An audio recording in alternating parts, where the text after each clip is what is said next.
नमस्कार दोस्तों। क्या आप भी उन लोगों में से हैं जिनका मन हर वक्त किसी न किसी चिंता में फंसा रहता है? क्या आप भविष्य की अनजान चिंताओं से परेशान हैं या बीती हुई बातों का बोझ हर पल उठाए फिरते हैं? क्या आपका मन कभी थमता नहीं और इस भागम भाग में शांति एक सपना बनकर रह गई है? अगर हां, तो यह कहानी आपके लिए है।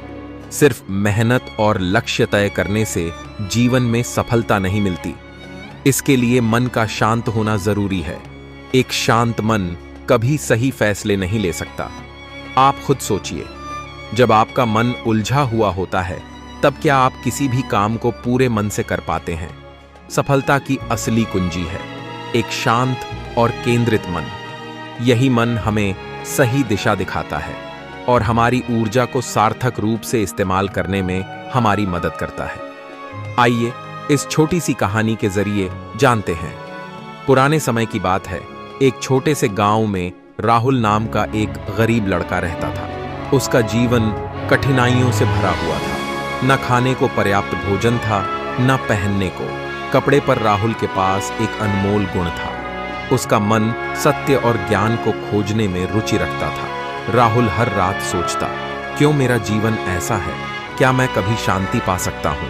उसका मन हमेशा बेचैन रहता था। गांव के लोग उसकी गरीबी का मजाक उड़ाते और उसका अपमान करते। राहुल को कोई सहारा नहीं था। एक दिन गांव में एक संत आए।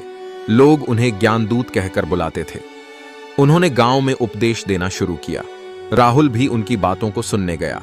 संत ने कहा, शांति बाहर नहीं, अंदर है। मन को शांत करना सीखो। राहुल ने संत से पूछा, गुरुजी, क्या मेरा अशांत मन भी शांत हो सकता है? मैं गरीब हूं, मेरा जीवन दुखों से भरा है। संत मुस्कुराए और बोले, हर किसी के अंदर शांति का बीज है, बस उसे सही तरीके से खोजने की आवश्यकता है। संत ने राहुल को भगवान बुद्ध की कहानी सुनाई। उन्होंने बताया कि कैसे बुद्ध ने राजसी जीवन छोड़कर सत्य की खोज की और अशांत मन को शांत करने का मार्ग खोजा। राहुल प्रेरित हुआ। राहुल ने संत से कहा, गुरुजी, मैं भी शांति पाना चाहता हूं, मुझे मार्ग दिखाइए। संत ने उसे ध्यान और सादगी का मार्ग अपनाने की सलाह दी। उन्होंने कहा, शांति पाना आसान नहीं, पर असंभव भी नहीं। राहुल ने गांव छोड़कर संत के आश्रम में जाना तय किया। रास्ते में उसे भूख लगी, पर उसके पास कुछ खाने को नहीं था। एक वृद्ध महिला ने उसे अपने हिस्से का भोजन देकर कहा, कभी दूसरों की मदद करना मत भूलना।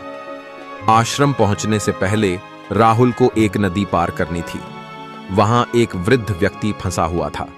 राहुल ने अपनी जान जोखिम में डालकर वृद्ध को पार कराया। वृद्ध ने आशीर्वाद दिया और कहा, त्याग ही सच्चा सुख। आश्रम पहुंचने पर संत ने राहुल को ध्यान का अभ्यास सिखाया, पर राहुल का मन ध्यान में नहीं लगता था। उसे गांव के ताने याद आते, उसकी गरीबी और अपमान बार बार सामने आ जाता। संत ने कहा, बुद्ध ने कहा था कि मन की अशांति का कारण हमारी इच्छाएं और मोह हैं। जब हम इन्हें छोड़ देते हैं तो शांति अपने आप मिलती है। राहुल ने सोचना शुरू किया, क्या मैं भी अपनी इच्छाओं को छोड़ सकता हूं? वह हर दिन अपने विचारों को लिखता और ध्यान करता। धीरे धीरे उसका मन शांत होने लगा। कुछ वर्षों बाद राहुल को लगा कि अब वह बदल चुका है। उसने शांति का अर्थ समझ लिया था। उसने गांव लौटने का निर्णय लिया। गांव में लौटकर राहुल ने देखा कि लोग अब भी वहीं थे, पर उनके तानों और अपमान से राहुल को अब कोई फर्क नहीं पड़ता था। उसका मन स्थिर और शांत था। राहुल ने गांव में एक छोटा आश्रम बनाया। उसने बुद्ध के उपदेशों को फैलाना शुरू किया। लोग उसके ज्ञान और सादगी से प्रेरित होने लगे। गांव वालों ने पूछा, राहुल, तुम इतने गरीब हो, फिर भी तुम्हारा जीवन इतना शांत कैसे है? राहुल ने कहा, गरीबी धन की नहीं, मन की होती है। जिसने अपने मन को जीत लिया वह सबसे अमीर है। एक दिन गांव में अकाल पड़ा। राहुल ने अपने पास जो भी था उसे गांव के लोगों में बांट दिया। लोगों ने कहा, तुम खुद गरीब हो फिर भी सब कुछ दे दिया। राहुल ने मुस्कुरा कर कहा, सुख बांटने से बढ़ता है। संत ने राहुल को देखकर कहा, अब तुम सच्चे अर्थों में बुद्ध के अनुयायी बन गए हो। तुम्हारा जीवन दूसरों के लिए प्रेरणा है। गांव के लोग जब राहुल के जीवन को समझने लगे, तब उन्हें पता चला कि जो लड़का कभी अशांत और गरीब था, वह अब गांव के लिए शांति और समृद्धि का प्रतीक बन चुका है। राहुल ने सिद्ध कर दिया कि सच्ची शांति मन की होती है, बाहरी परिस्थितियों की नहीं। कहानी की सीख। इस कहानी से हमें यह शिक्षा मिलती है कि चाहे जीवन कितना भी कठिन क्यों ना हो, शांति और सुख हमारे मन में ही छिपे हैं। हमें बस अपने अशांत मन को शांत करना सीखना है।